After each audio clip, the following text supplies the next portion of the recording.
When we last left our brave companions, they had just lost track of the necromancer who had skillfully escaped through a dimensional portal.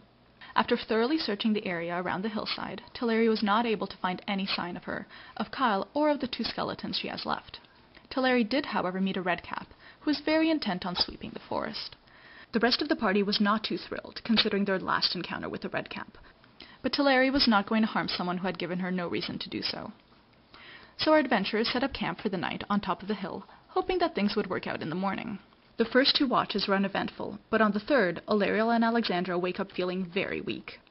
It seems that 2 sturges attacked the camp and were draining the constitution right out of them. Everyone wakes up and tries to fight off the huge life-suckers. With great precision, Caliquin casts an empowered orb of acid, killing the first sturge, and Torrin jumped on the second sturge and hit it with burning blade and mountain hammer. So they found themselves with 2 dead sturges and 2 very exhausted companions. Teleri and the resident clerics try to stabilize Alexandra and Alariel. You see, constitution damage is a lot harder to heal than regular damage. So Teleri and Cal took the watches for the rest of the night, all the way until noon, to give their injured friends more time to rest. During her watch, Teleri hears sweeping nearby. She leaves Woofy behind to guard the camp and goes down to talk to the redcap. It seems that he hasn't seen any sign of the necromancer and has just been sleeping.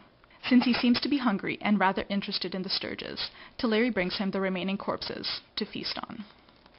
In the morning, Alariel and Teleri use restoration to bring Alariel back up to full health and help Alexandra regain some of her constitution back as well. Tyrion casts a spell to help Alexandra heal faster. Since they have no clear direction to go in, Teleri and Woofy set out to scout the area again, and they soon come across 2 wide, parallel paths made up of grass and flowers. This path is heading straight for the camp. Teleri follows the path, but does not walk directly on it. She soon sees 2 wizened elders shuffling forward and leaving this path behind in their wake. They are bickering about being here in the first place, since wizened elders are normally not in the material plane. Teleri calls out to them in Sylvan, and finds out that they are searching for the person who lit up the sky. Fearing that they may be referring to Caliquin, who is just up the hill, Teleri tells them about the necromancer and her army of zombies and skeletons. As they're talking, the subject of the redcap comes up, and the grumpy wizened elder gets very upset and starts yelling, "Marco! Marco!" Meanwhile, as the rest of the party is resting at the camp, the redcap shows up and tells them that they should go down and see what's happening. This is when the party first looks down and notices the very obvious plant path across the hills and the 2 moving trees below. Since they are very weary of the redcap, Cal will not let him out of his sight. Instead, Cal convinces the redcap to go down the hill with him. But as they are going down the hill, they can't seem to agree on who will walk in front, so they stop there and discuss this issue. Meanwhile, Teleri is trying to convince the wizened elders that the necromancer is a serious threat, but is making little progress. In the end, they agree to pass along a message via plants or animals to Teleri if they should come across her. Very close by, the redcap, now identified as Marco, has just had the revelation that he is not the only one of his species, a fact that Cal has just revealed to him.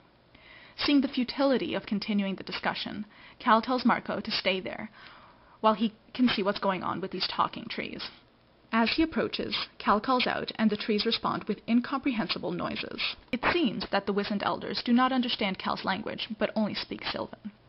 Having convinced the wizened elders to pass along any messages about the necromancer, Teleri quickly returns to camp and tells the rest of the party to pack up their things quickly so they can let the wizened elders pass. She does not want to risk any sort of confrontation with them. During all this, Cal has lost track of Marco, who seems to have disappeared.